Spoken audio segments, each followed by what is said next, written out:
எல்லாரும் தெரியும் தென்காசியோட பொறுப்பு அமைச்சர். அதன்படி நீங்கள் சங்கரங்கோல் பகுதியில் மாவட்ட ஆட்சியர்களோட சேர்ந்து நீங்கள் நிறைய இடங்கள் ஆய்வு பண்ணணும். முக்கியமாக சிப்காட் சிப்கோ ஆய்வு பண்ணணும். அதே மாதிரி இந்த சங்கரங்கோயில் ஜிஹெச் தான் மெயின் தெரியும். சங்கரன் ஜிஹெச் ரொம்ப இம்பார்ட்டன்டான ஜிஹெச்.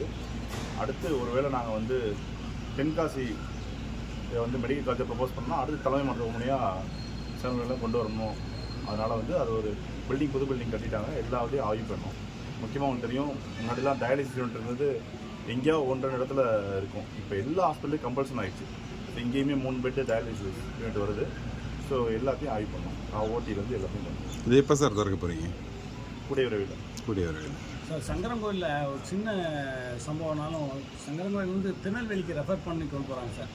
சங்கரன்கோவில் வந்து ஒரு பெரிய ஊர். இந்த பகுதியில் சுற்றுப்பகுதியில் ஏகப்பட்ட சின்ன சின்ன கிராமங்கள்லாம் அவங்க முன்னாடியே சொன்னது தான். உங்களோட என்ன சொல்லியிருக்கேன், கார்டியாலஜிஸ்ட் ஒருத்தவங்க தேவைப்பட்டாங்கன்னா எல்லா இடத்துலையும் ஆஞ்சியோ கேத்லாப் வைக்க முடியாது.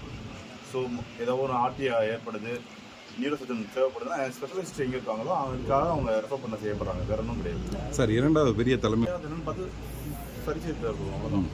எந்த விதமான குறைகள் இருந்தால் அதை கண்டிப்பாக நாங்கள் விடமாட்டோம். எல்லா குறைகளும் கேட்டறிந்து உடனே சரி சார். சோஷியல் மீடியாவை திறந்தாலே சேவ் டு கிளவரப்பள்ளி டேம் அதுக்கு ஏற்கனவே நீங்கள் ஆய்வு பண்ணியிருக்கீங்க சார். தற்போதைய நிலைமை இருக்குது. தொடர்ந்து அங்கே மாசு கழிவுகள் வருதா சார்? எப்படி சார்?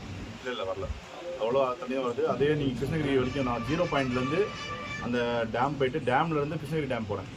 அது ஃபுல்லாக வர வச்சு உங்களுக்கு தெரியும், சீவேஜ் வாட்டர் தான் வருது. நான் சொல்லிட்டு உங்கள்கிட்ட வடகிழக்கு பருவமழை மட்டும் தான் தண்ணி வரணும். ஆனால் எல்லா நேரங்களையும் வரதுக்கு காரணம் யூஸ் பண்ணுற சீவேஜ் வாட்டர் தான் வருது. அதுவே 50 கிலோமீட்டர் தண்ணி கிருஷ்ணகிரியை பார்க்கும்போது அந்த தண்ணியில் மீன் நல்லா இருக்குது, மீன் ஃபிஷிங் நல்லா இருக்குது. அதே மாதிரி அது அக்ரிகல்ச்சர் யூஸ் பண்ணுறாங்க. நல்லா அந்த தண்ணியோட தன்மையே மாறுது.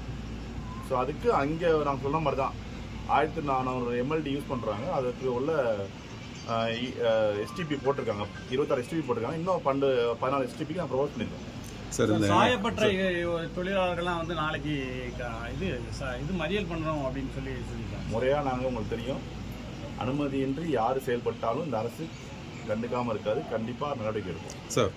ஒரே ஒரு கொஸ்டின், 108 ஆம்புலன்ஸ் இருக்கும்போதுவே தனியார் ஆம்புலன்ஸை கூப்பிட்டு இங்கேருந்து நோயாளிகளை அனுப்பி வைக்கிறதா ஒரு குற்றச்சாட்டு இருந்திருக்கு. பணம் பறிக்கும் நோக்கில், அதாவது வரக்கூடிய நோயாளிகள்கிட்ட பணம் பறிக்கும் நோக்கில் 108 ஆம்புலன்ஸ் இருந்தால் கூட இவங்க தனியார் ஆம்புலன்ஸை மட்டும்தான் அனுப்புறதா ஒரு குற்றச்சாட்டு இருக்கு. தப்பு நடந்தால் கண்டிப்பாக நாங்கள் நடவடிக்கை எடுப்போம்.